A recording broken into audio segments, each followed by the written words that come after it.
Hello everyone, welcome to my YouTube channel. तो आज का जो हमारा टॉपिक है वो है हड़प्पा सभ्यता। हड़प्पा सभ्यता की जो अवधि है वो 2600 ईस्वी पूर्व से 1900 ईस्वी पूर्व तक मानी जाती है। अब सबसे पहले हम लोग हड़प्पा के वितरण के बारे में बात कर लेते हैं। हड़प्पा जो सभ्यता है वो हमारे देश के अलावा अफ़गानिस्तान और पाकिस्तान में भी फैली हुई थी।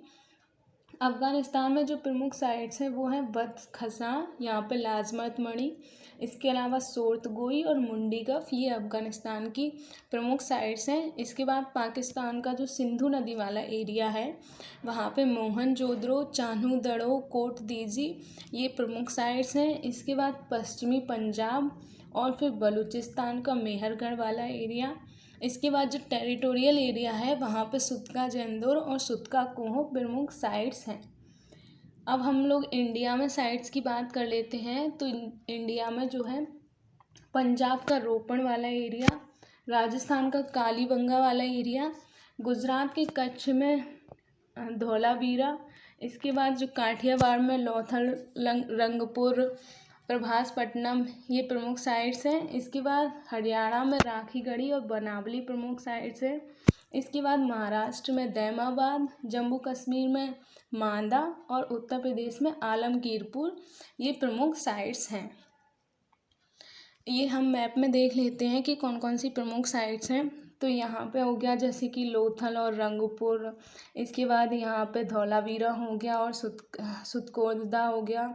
इसके बाद यहाँ पे कालीबंगा है, यहाँ पे मोहनजोदड़ो, चान्हो दड़ो, ये प्रमुख साइट्स हैं।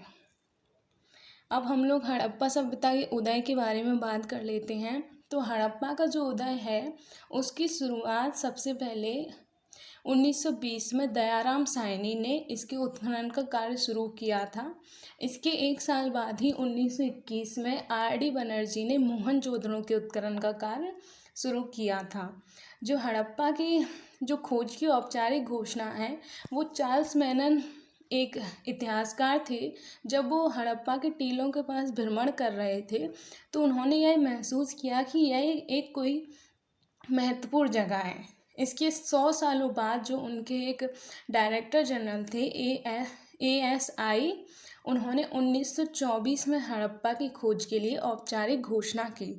हड़प्पा से जुड़े जो प्राथमिक स्थल हैं वो सबसे पहले हमें सिंधु नदी और उसकी सहायक नदियों के किनारे मिले थे, इसलिए इस सभ्यता को सिंधु घाटी सभ्यता या सिंधु सभ्यता के नाम से भी जाना जाता है।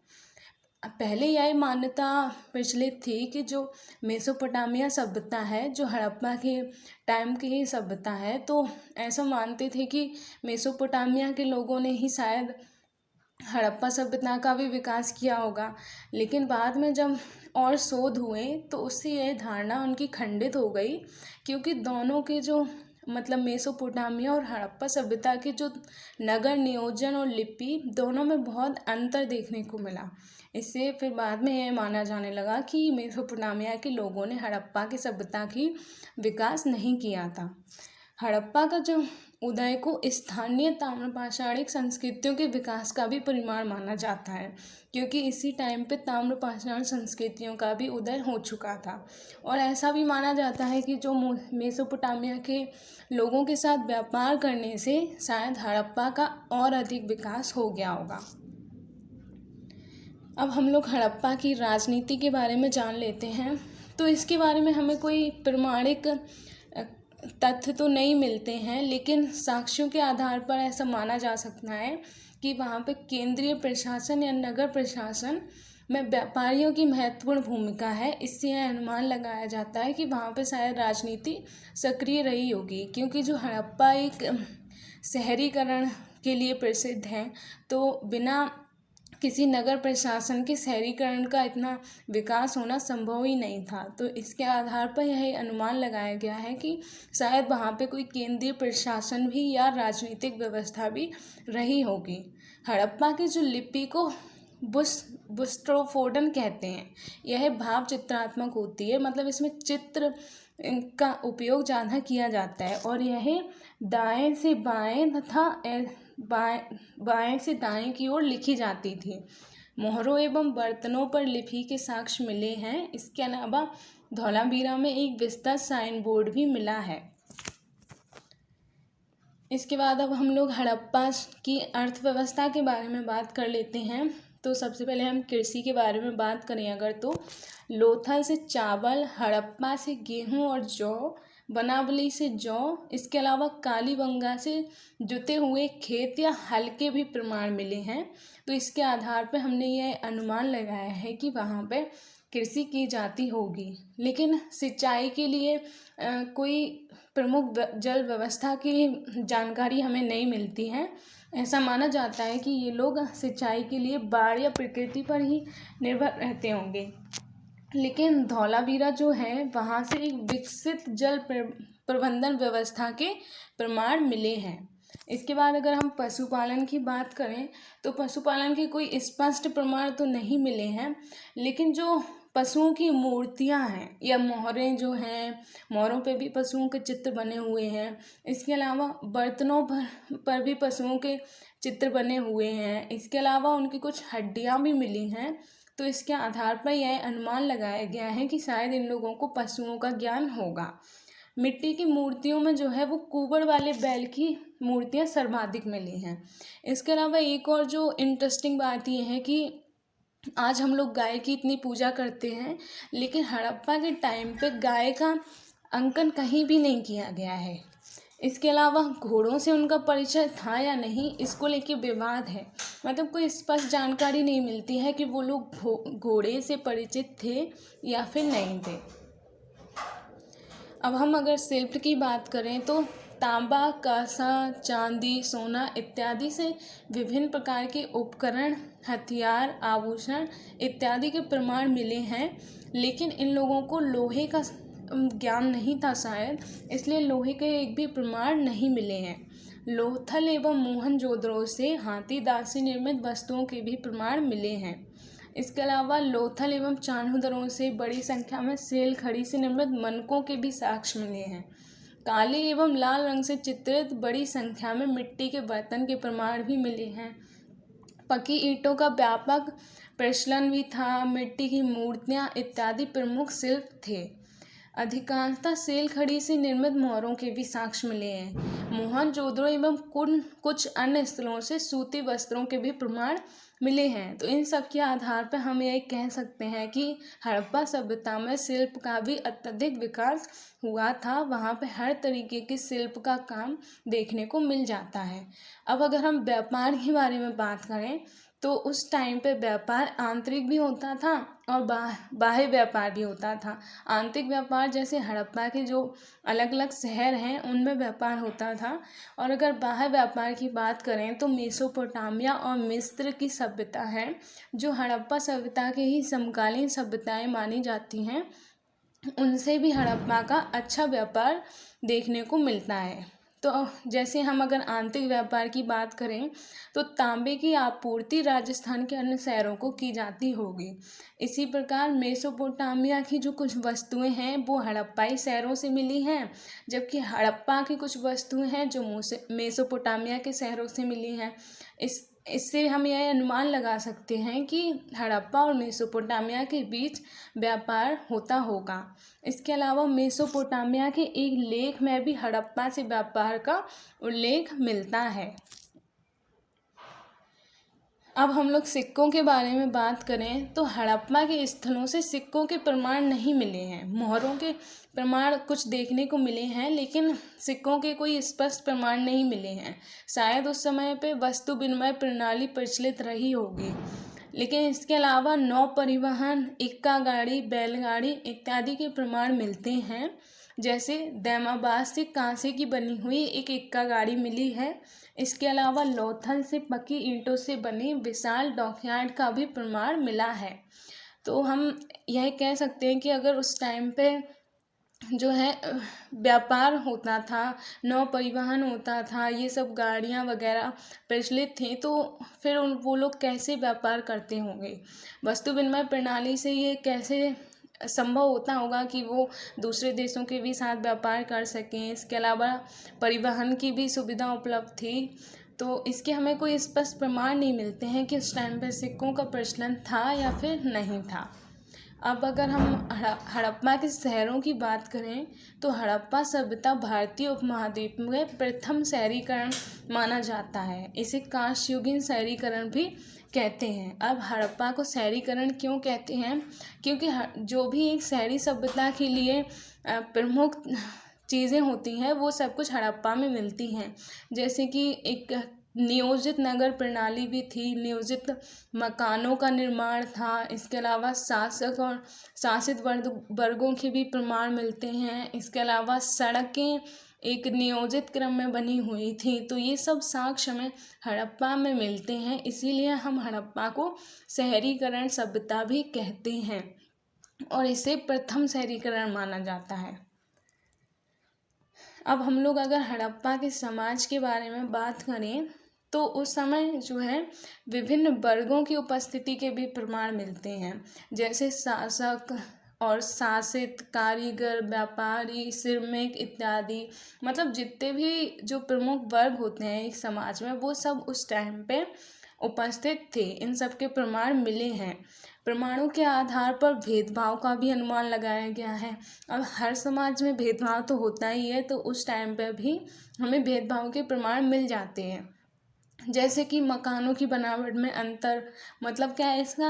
मतलब कुछ मकान जो है वो बहुत ऊंचे ऊंचे बने हैं, मतलब बड़े बड़े मकान बने हैं, और कुछ बहुत छोटे छोटे मकान बने हैं। तो इससे हम ये अनुमान लगा सकते हैं कि समाज में गरीब और अमीर का भी अंतर होता होगा, क्योंकि जो अमीर होते होंगे उनके तो मकान बड़े बड़े बने होते होंगे, लेकिन जो गरीब सोसाइटी थी उन लोगों के मकान छोटे छोटे बने होते थे। और इसके अलावा हम इससे भी अनुमान लगा सकते हैं कि वहाँ पे शासक की उपस्थिति होती होगी, क्योंकि जिसके घर बड़े बड़े बने हैं शायद वो शासक होता होगा, इसलिए उनके बड़े बड़े मकान बने हुए हैं। इसके अलावा कीमती धातुओं का भी प्रचलन था। इससे भी हम यह कह सकते हैं कि सोसाइटी में डिफरेंस देखने को मिलता होगा, क्योंकि जो कीमती धातुएं हैं उनको खरीदना हर किसी के लिए तो पॉसिबल नहीं होता होगा, लेकिन जो अमीर तबका होता था उस समाज का शायद वो ही उन कीमती वस्तुओं को खरीदते होंगे। इसके अलावा जो है उस समय में महिलाओं की स्थिति तो अच्छी देखने को मिलती है, क्योंकि महिलाओं से संबंधित बहुत सारी मूर्तियाँ भी मिली हैं। इसके अलावा बहुत सारे आभूषण भी मिले हैं, जैसे चूड़ियाँ, कमरधनी, हार इत्यादि की अधिकता एवं इनके प्रति लगाव जैसी विशेषताएं भी इस समय देखी जा सकती हैं। मतलब क्या है, जैसे कि वर्तमान में जैसे भी आभूषण देखने को मिलते हैं वो उस समय भी देखने को मिलते थे, और उस समय भी महिलाओं का उन आभूषणों के प्रति इतना ही आकर्षण था जितना वर्तमान समय में देखने को मिलता है। हड़प्पा की स्त्रियां जो हैं वो छोटे लहंगे पहनती थीं, जो ऊन या सूती वस्त्रों के बने होते थे। इसके अलावा वे बहुत प्रकार की चोटियाँ गूंथती थीं और जूड़ा बनाती थीं।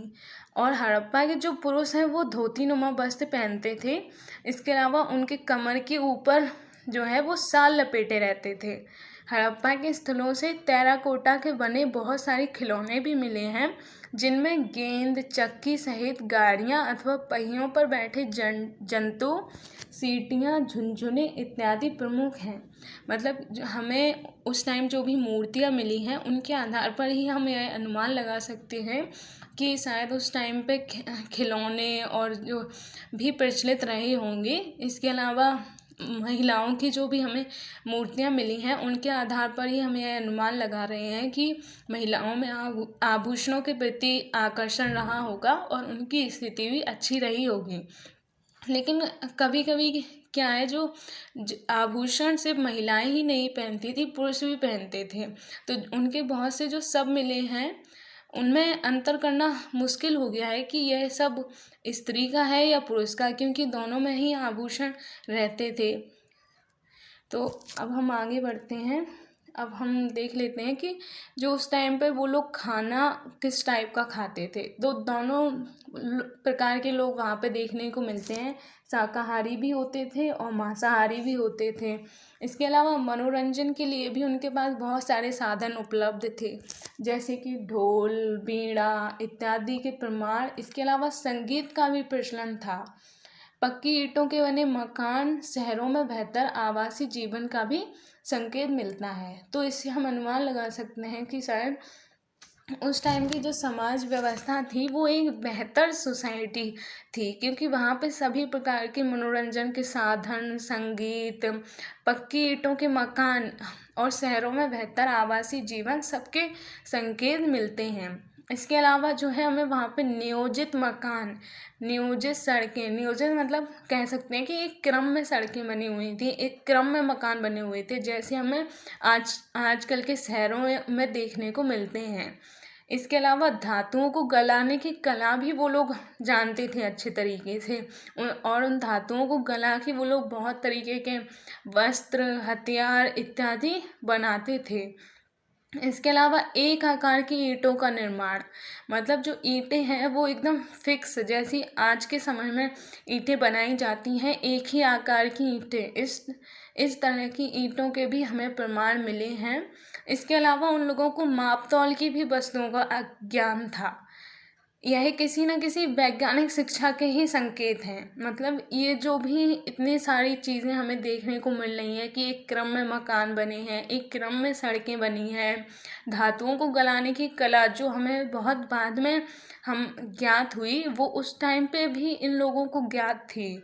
इसके अलावा ईंटों का निर्माण भी वो लोग एक क्रम में कर रहे थे, एक आकार की ईंटें बना रहे थे, माप तौल का भी उन्हें ज्ञान था। तो हम ये कह सकते हैं कि शायद उस टाइम के लोगों को वैज्ञानिक शिक्षा का भी ज्ञान था। हड़प्पा सभ्यता में अंतिम संस्कार में विविधता के भी प्रमाण मिले हैं, जैसे कहीं कहीं पे तो दाह संस्कार देखने को मिलता है, तो कहीं पे आंशिक समाधान, तो कहीं पे पूर्ण समाधान। यही हमें इस तरफ संकेत करता है कि वहाँ पे सोसाइटी में शायद अलग अलग धर्मों को मानने वाले भी लोग रहते होंगे। इसके अलावा अलग अलग प्रजातियों की उपस्थिति विविधता में एकता, सहिष्णुता के साथ जीवन जीने की कला को भी रेखांकित करती है। शहरों में नालियों के भी प्रमाण मिले हैं, नालियों की साफ सफाई के प्रमाण, इसके अलावा बर्तनों को ढककर रखे जाने के भी प्रमाण मिलते हैं। इत्यादि के आधार पर हम ये कह सकते हैं कि एक जागरूक समाज था। मतलब जिस तरीके की व्यवस्था हमें वर्तमान समय में देखने को मिलती है, शहरों में जिस तरीके से नालियों का एक व्यवस्था प्रचलित है, इस टाइप की व्यवस्था हड़प्पा के शहरों में भी देखने को मिलती है। और उनकी साफ सफाई का भी पूरा ध्यान रखा जाता था, बर्तनों को ढककर रखा जाता था ताकि उनमें मक्खी या मच्छर गिरकर उनको खराब ना कर दें। तो इससे हमें देखने को मिलता है कि वो लोग स्वास्थ्य के प्रति भी कितने जागरूक थे। इसके अलावा ताबीज के प्रमाण मिलते हैं, जिससे यह अनुमान लगा सकते हैं कि शायद वो लोग भूत प्रेत में भी विश्वास करते थे।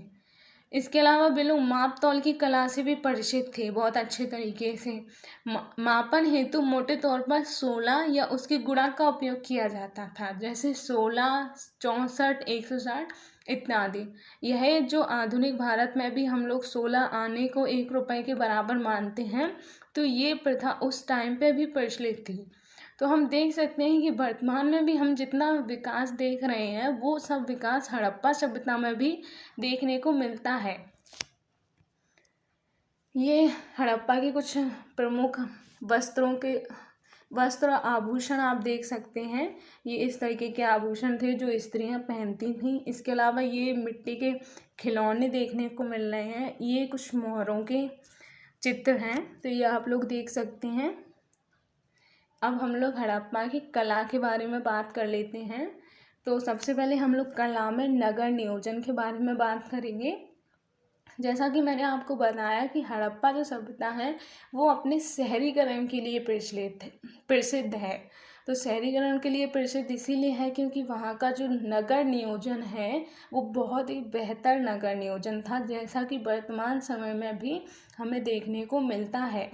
तो हड़प्पा का जो नगर नियोजन है वो न केवल भारतीय इतिहास के लिए बल्कि विश्व इतिहास में भी चर्चा और आकर्षण का केंद्र रहा है, क्योंकि जैसा नगरीकरण हमें हड़प्पा में देखने को मिलता है वैसा इतिहास में हमें और किसी भी सभ्यता में देखने को नहीं मिला है। हड़प्पा के जो शहर थे वो 2 भागों में उनको विभाजित किया जा सकता है। एक तो पश्चिमी भाग था और दूसरा पूर्वी भाग था।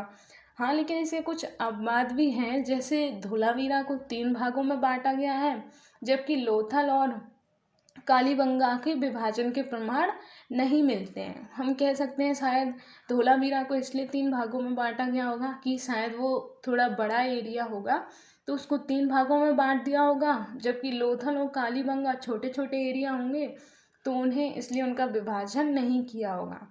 तो मतलब वैसे तो अगर हम नॉर्मल तरीके से देखें तो हड़प्पा के जितने भी शहर हैं उन्हें 2 भागों में बांटते थे, पश्चिमी और पूर्वी भाग। लेकिन इसके कुछ अपवाद तो हर जगह उपलब्ध होते ही हैं।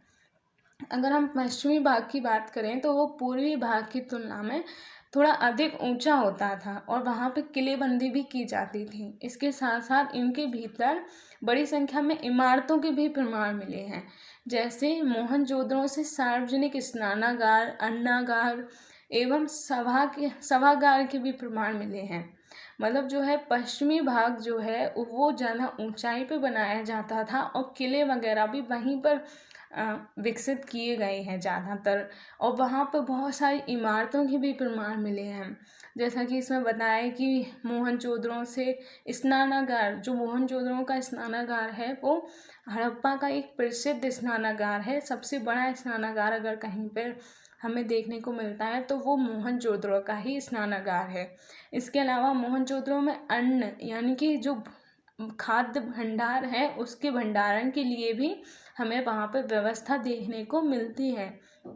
इसके बाद अगर हम पूर्वी भाग की बात करें तो उसका क्षेत्रफल जो है वो पश्चिमी भाग की तुलना में अधिक होता था, लेकिन वहाँ किलेबंदी के भी प्रमाण नहीं मिलते हैं।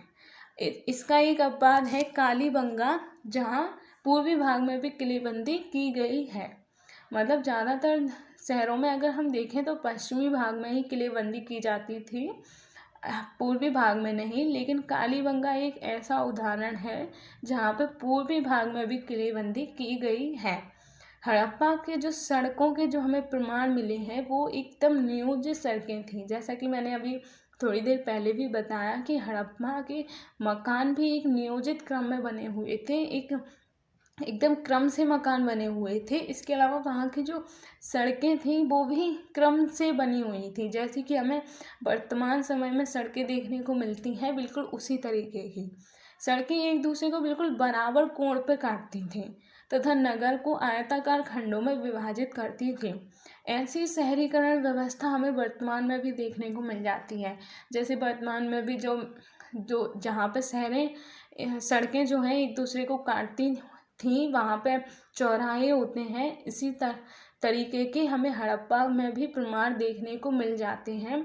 वहाँ पे भी सड़कें हैं वो एकदम बराबर कोण पे काटती थी और शहर जो होते थे उनको एक आयताकार, एक मतलब इस तरीके के आयत के समान बना देती थी। मतलब इस तरीके से जो है सड़कें गुजरती थीं।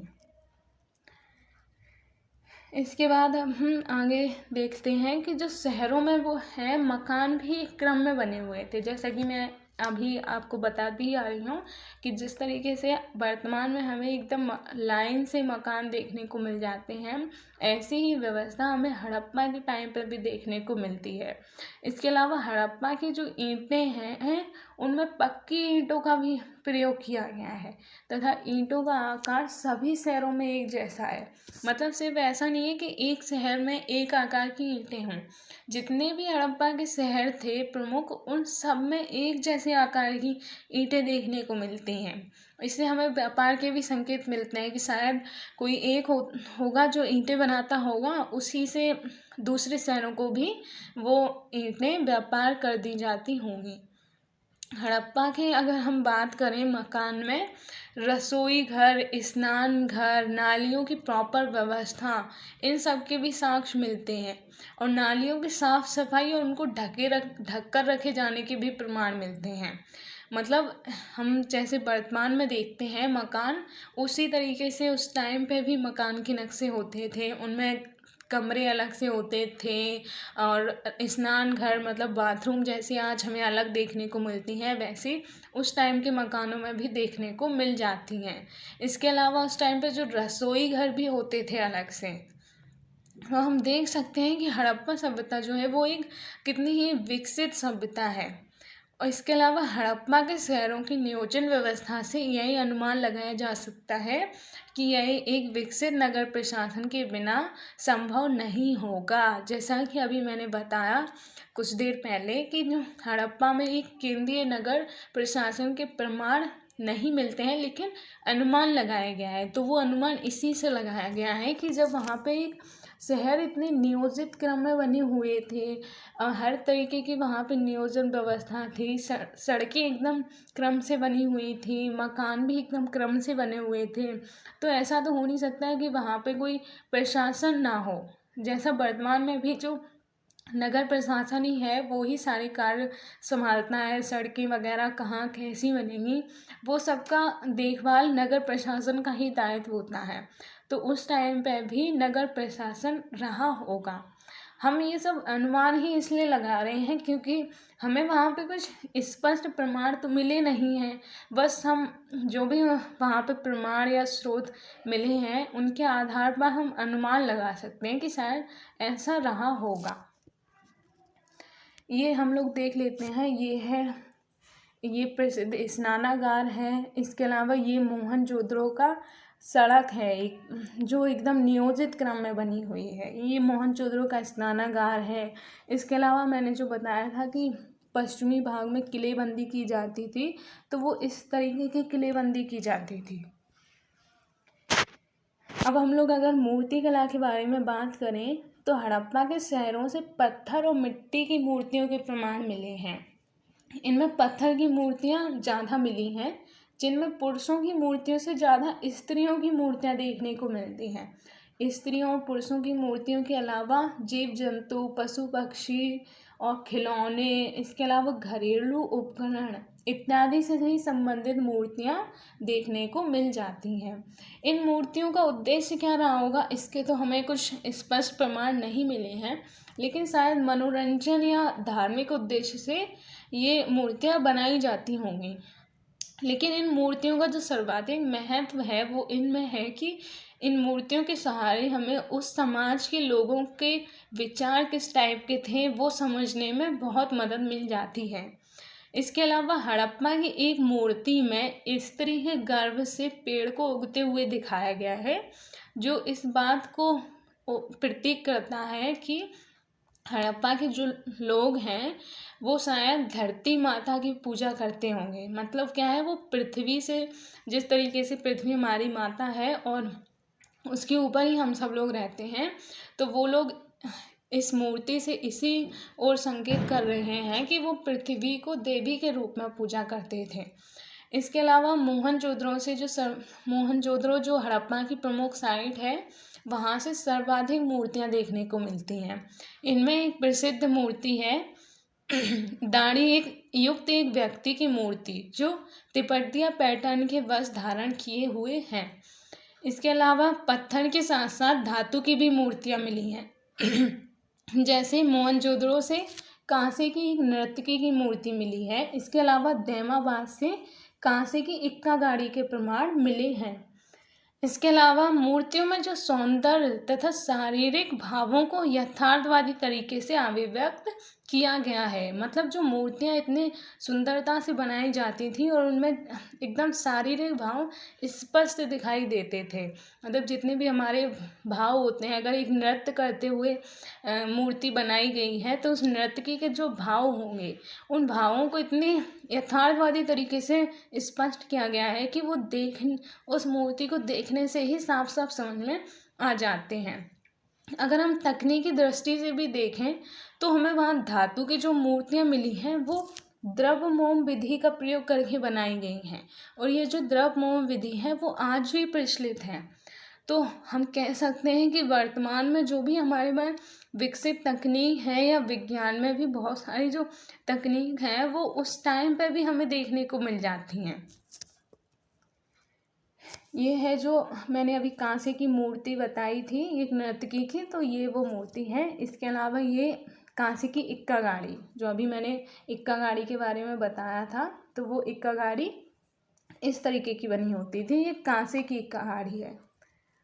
अब हम लोग चित्रकला के बारे में अगर बात करें तो हड़प्पा के जो चित्र हैं उनके प्रमाण हमें बर्तनों से मिलते हैं, क्योंकि जो हड़प्पा पर जितने भी बर्तन मिले हैं हर बर्तन पर चित्र बने हुए होते थे। इन चित्रों में प्रमुख विषय जो होता था वो पशु पक्षी, मानव एवं वनस्पति के चित्र हमें ज़्यादा देखने को मिलते हैं। जैसे इनमें कुछ प्रसिद्ध चित्र हैं, वो जैसे हमें लोथल से एक बर्तन का चित्र मिला है जिस पर एक बर्तन मिला है जिस पर लोमड़ी का चित्र बना हुआ था। इसके अलावा हड़प्पा से एक मछुआरे का चित्र मिला है। अगर हम पेड़ पौधों के चित्रों के बारे में बात करें तो सबसे ज़्यादा हमें पीपल एवं नीम के चित्र देखने को मिलते हैं। इन चित्रों में जो रंग है वो काले एवं लाल रंगों का प्रयोग किया जाता था। सबसे ज़्यादा अगर हमें चित्र देखने को मिले हैं वो काले एवं लाल रंग के चित्र देखने को मिलते हैं। और इसी टाइम पे पेंटेड ग्रे वेयर नाम की संस्कृति भी प्रचलित हो चुकी थी, तो उसके भी हमें प्रमाण देखने को मिल जाते हैं। संभवतः इन बर्तनों को का व्यावसायिक दृष्टिकोण से महत्व रहा होगा, क्योंकि इन बर्तनों पे इतने सुंदर सुंदर चित्र बनाए जा रहे हैं, तो शायद इनका व्यापार में भी उपयोग किया जाता होगा। इनको शायद एक दूसरे देशों में, जैसे अभी मैंने बताया उस टाइम पे मेसोपोटामिया और मिस्र की सभ्यताएं भी प्रचलित थी, तो हो सकता है इनको दूसरे देशों में व्यापार भी इनका किया जाता होगा। तो इसका हम अंदाज़ा लगा सकते हैं। अब हम लोग हड़प्पा के अगर धर्म के बारे में बात करें तो हमें वहाँ पर जितने भी साक्ष्य मिले हैं उनके आधार पर हड़प्पा के जो धार्मिक जीवन को हम लोग निम्नलिखित विचार व्यक्त किए गए हैं। तो सबसे पहले हम लोग देख लेते हैं कि मोहनजोदड़ो में जो है एक मोहर पर योगी की मुद्रा में बैठे तथा पशुओं से घिरे हुए एक व्यक्ति की आकृति बनी हुई है। मतलब मोहनजोदड़ो में एक ऐसे व्यक्ति की मूर्ति मिली है जो योगी की मुद्रा में बैठा है तथा चारों ओर से पशुओं से घिरा हुआ है। कई विद्वान जो हैं वो इसे शिव की मूर्ति मानते हैं, जिसे बाद में हम लोग देखते हैं कि उस टाइम पे पशुपति भी कहा जाता था। बड़ी संख्या में बाद में हमें शिवलिंग की भी प्राप्ति हुई है। इसके अलावा कुंवर वाले बैल के भी साक्ष्य मिले हैं जो इस धारणा को और मजबूत कर देते हैं कि ये शिव की ही मूर्ति रही होगी, क्योंकि जो शिवलिंग भी शिव से ही संबंधित है और कुंवर वाले बैल जो शिव जी के साथ रहते थे नंदी, वो भी हमें इसके साक्ष्य मिले हैं। तो इस आधार पे हम ये अनुमान लगा सकते हैं कि वो जो मूर्ति मिली है वो शिव की ही मूर्ति रही होगी। इसके अलावा हमें वहाँ पे जितनी भी महिलाओं की मूर्तियाँ मिली हैं उनके आधार पे हम लोग देवी पूजा के भी अनुमान लगा सकते हैं कि शायद हड़प्पा के जो लोग हैं वो देवी पूजा में भी विश्वास रखते होंगे। इसके अलावा वो है जो है जल, पशु पक्षी, वनस्पति, अग्नि इत्यादि का चित्रण भी प्रकृति पूजा की ओर संकेत करता है। मतलब जहाँ पे हड़प्पा के जो लोग हैं वो जल, पशु पक्षी, वनस्पति इन सब की भी जो पूजा करते थे, तो इससे हमें प्रकृति पूजा का संकेत मिलता है कि शायद वो लोग प्रकृति की ज़्यादा मानते थे। जैसा मैंने अभी बताया कि वहाँ पे एक स्त्री के गर्भ से पेड़ को निकलते हुए दिखाया गया है, तो वो भी एक तरीके से प्रकृति पूजा का ही संकेत करता है। लोथल, वनाबली, कालीबंगा इत्यादि स्थलों से अग्निकुंड तथा हड्डियों के भी प्रमाण मिले हैं, जो संभवतः बलि प्रथा का भी और संकेत करते हैं। मतलब अग्निकुंड और हड्डियों के प्रमाण से हम यह अनुमान लगा सकते हैं कि वहाँ पे बलि प्रथा का भी प्रचलन रहा होगा। इसके अलावा मृतकों जितने भी वहाँ पे जिन लोगों की मृत्यु होती थी उनको वस्तुओं के साथ दफनाते थे, और इसके अलावा मनकों की भी साक्ष्य मिले हैं। तो इससे हम लोग ये अनुमान लगा सकते हैं कि शायद वो लोग अंधविश्वास तथा पुनर्जन्म में भी विश्वास करते होंगे। इसके अलावा पूजा की जो पद्धति है उसके पूजा की पद्धति, पूजा का उद्देश्य क्या था, पूजा का स्थान कौन सा होता था, इसके अलावा उस टाइम पर पुरोहित या पुजारी कौन होते थे, इसके बारे में हम कुछ भी प्रमाण से नहीं कह सकते हैं। मतलब वहाँ पे हमें किसी भी प्रकार की मंदिर या पूजा का कोई स्थल देखने को नहीं मिला है। इसके अलावा हमें वहाँ पे कोई पुरोहित वर्ग भी देखने को नहीं मिलता है। अभी हमने वर्गों के बारे में बात की थी, तो हमें वहाँ पे जैसे शिल्पकार, बढ़ईकार जितने भी होते हैं वो सब, तो हमें व्यापारी, राजा, ये सब हमें देखने को मिल जाते हैं। लेकिन पुरोहित अगर वहाँ पे या पुजारी कोई था या नहीं था, इसके हमें कोई भी प्रमाण देखने को नहीं मिलते हैं। तो हम ये कह सकते हैं कि उन लोगों की पूजा का उद्देश्य क्या रहता था या पूजा के स्थान क्या थे, इनके बारे में हम कुछ भी नहीं कह सकते हैं। अब हम लोग हड़प्पा के लोगों की लेखन प्रकृति के बारे में बात कर लेते हैं।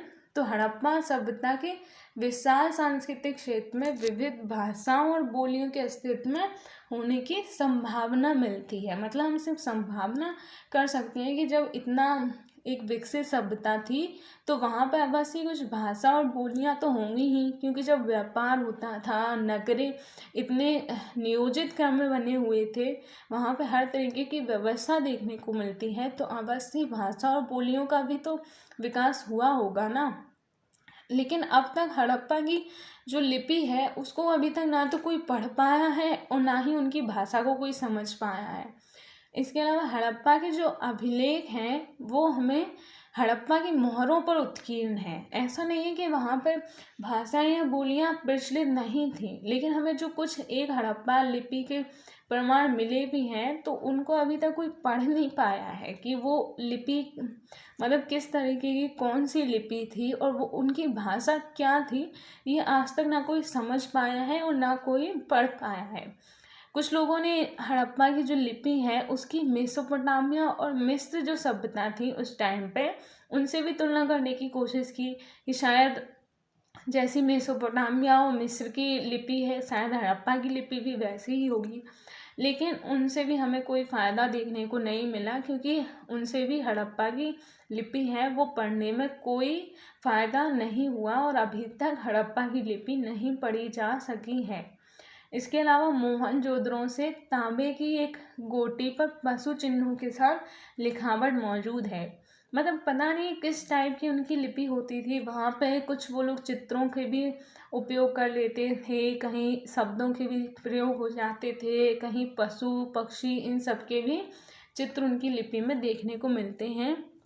और अभी मैंने बताया कि वो लोग उनकी लिपि वो किस तरीके से लिखी जाती थी, वो दाएं से बाएं और फिर बाएं से दाएं इस क्रम में लिखते थे, फिर ऐसे। हम लोग कैसे लिखते हैं, ऐसे लिखते हैं, फिर हम यहीं से शुरू करते हैं, हम ऐसे लिखते हैं, जबकि वो लोग ऐसे ऐसे क्रम में लिखते थे। अब सबसे लास्ट में हम हड़प्पा के पतन के बारे में बात करते हैं। इतनी विकसित सभ्यता थी, वहाँ पे हर तरीके की सुविधाएं उपलब्ध थीं, फिर अचानक इस सभ्यता का पतन कैसे हो गया? अचानक से ये सभ्यता कहाँ गायब हो गई पूरे तरीके से? इसके हम क्या क्या इस संबंध में जो इतिहासकार हैं उन्होंने तर्क दिए हैं, तो हम उनके बारे में जान लेते हैं। तो एक रोम प्रसाद चंद्र इतिहासकार थे, उन्होंने बताया है कि नए लोगों के आगमन से हड़प्पा का पतन हुआ होगा, जिन्हें बाद में आर्य कहा जाता था। मतलब जो आर्य जनजाति थी वो शायद आ गए होंगे वहाँ पे और उन्होंने हड़प्पा के लोग जो थे उन पर आक्रमण किया होगा, तो इससे हड़प्पा सभ्यता का पतन हो गया होगा। इसके अलावा M.R. साहनी, रॉबर्ट एल राइक्स और जॉर्ज F. डेल्स इन्होंने बताया है कि बाढ़ से भी हड़प्पा का पतन हुआ होगा। मतलब जैसा कि हमने स्टार्टिंग में बात की थी कि ये लोग सिंचाई वगैरह के लिए बाढ़ और प्रकृति पर ही पूरे तरीके से निर्भर थे, तो हो सकता है कि किसी टाइम पे कुछ बहुत ही ज़्यादा बड़ी बाढ़ आ गई होगी और पूरी सभ्यता का पतन हो गया होगा।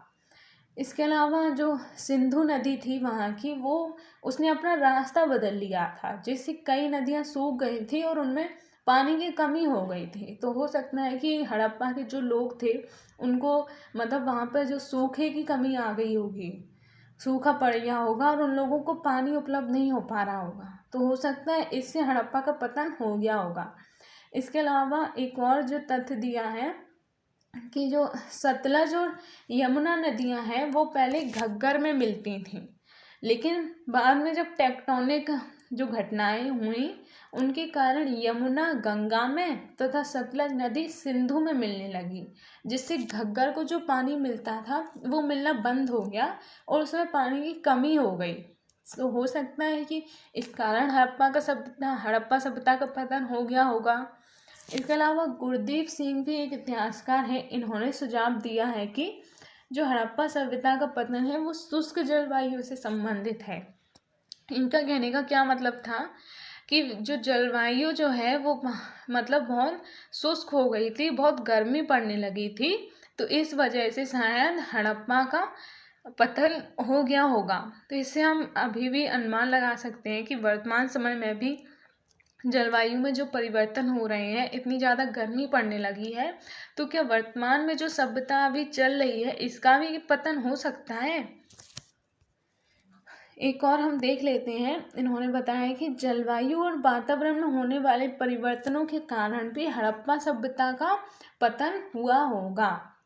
मतलब क्या है कि जैसा अभी मैंने बताया कि जलवायु में परिवर्तन हुए होंगे, वातावरण में बहुत से परिवर्तन हुए होंगे शायद, तो इससे हड़प्पा का पतन हो गया होगा। तो ये हम अभी भी देख सकते हैं कि जैसे वर्तमान में भी जलवायु में इतने परिवर्तन हो रहे हैं, तो क्या इससे वर्तमान में जो चल रहा है हमारी जो सभ्यता है इसका भी पतन हो सकता है। इसका भी हम अनुमान लगा सकते हैं कि शायद ऐसा हो जाए। जैसा हड़प्पा सभ्यता इतनी विकसित सभ्यता थी, वो भी जब पूरे तरीके से नष्ट हो गई है, उसके हमें कोई स्पष्ट प्रमाण तो नहीं मिलते हैं, अभी तक भी उसकी लिपि पढ़ी नहीं जा सकी है। शायद अगर लिपि पढ़ लेते तो और भी हमें उसके बारे में जानने को मिलता। इसके अलावा एक और इतिहासकार ने कहा है कि प्राकृतिक संसाधनों का वो लोग अत्यधिक शोषण करने लगे थे, इससे भी हड़प्पा का पतन हुआ होगा। मतलब हम कह सकते हैं कि प्रकृति में जो भी संसाधन है वो हमारी ज़रूरतों के लिए है, जितनी हमें ज़रूरत है हमें उनका उतना ही उपभोग करना चाहिए। लेकिन क्या इनका मानना है कि हड़प्पा के जो लोग हैं वो बहुत ज़्यादा प्राकृतिक संसाधनों का शोषण कर रहे थे, तो इससे शायद प्रकृति में बहुत से परिवर्तन आए होंगे और हड़प्पा सभ्यता का पतन हो गया होगा।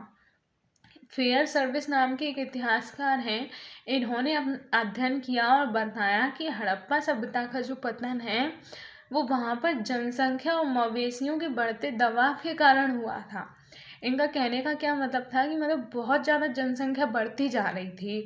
इसके अलावा जो मवेशी हैं, मतलब हड़प्पा के जो लोग हैं वो पशुओं में मवेशियों को ज़्यादा पालते थे, तो हो सकता है कि इनका जो है जनसंख्या बहुत बढ़ती जा रही थी, तो इससे भी हड़प्पा का पतन हो गया होगा। तो ऐसा हम वर्तमान में भी देख सकते हैं कि जनसंख्या इतनी ज़्यादा बढ़ती जा रही है, तो क्या अगर जनसंख्या के कारण उनका पतन हुआ होगा तो फिर वर्तमान में जो हमारी सभ्यता चल रही है क्या इसका भी पतन हो सकता है। इसके अलावा सिरियन रत्नागर नाम के एक इतिहासकार हैं, इन्होंने बताया है कि मेसोपोटामिया के साथ लाजवर्द के व्यापार के पतन के कारण ही हड़प्पा का पतन हुआ होगा। इनका कहना का ये मतलब था कि जो मेसोपोटामिया के साथ हड़प्पा का व्यापार चलता था वो ख़त्म हो गया होगा। तो जब व्यापार ही नहीं हो पाता होगा तो उन लोगों के पास धन की कमी हो गई होगी। धन के अलावा उनका जो भी व्यापार में जैसे शिल्प हो गया कि और भी जिन भी वस्तुओं का वो व्यापार करते थे वो सब एक तरीके से नष्ट होती जा रही होंगी, तो इस तरीके से भी शायद हड़प्पा का पतन हो गया होगा। तो ये हमने पूरी हड़प्पा सभ्यता के बारे में जाना। इतनी विकसित सभ्यता थी और अचानक से इसका पतन हो गया। पता नहीं, इसके कुछ स्पष्ट प्रमाण तो मिले नहीं हैं कि इसका पतन क्यों हुआ। बस इतिहासकार जो है उन्होंने अनुमान लगाया है कि शायद इस वजह से हड़प्पा का पतन हुआ होगा। तो आज के वीडियो में बस इतना ही। अगर आपको मेरा वीडियो अच्छा लगा हो तो प्लीज़ लाइक कीजिएगा और हमारे चैनल को सब्सक्राइब कीजिएगा। इसके अलावा ज़्यादा से ज़्यादा लोगों को शेयर कीजिएगा ताकि ज़्यादा से ज़्यादा लोगों को भी इस वीडियो का फ़ायदा हो सके। तो आज के वीडियो में बस इतना ही। मिलते हैं अब नेक्स्ट वीडियो में, तब तक के लिए जय हिंद।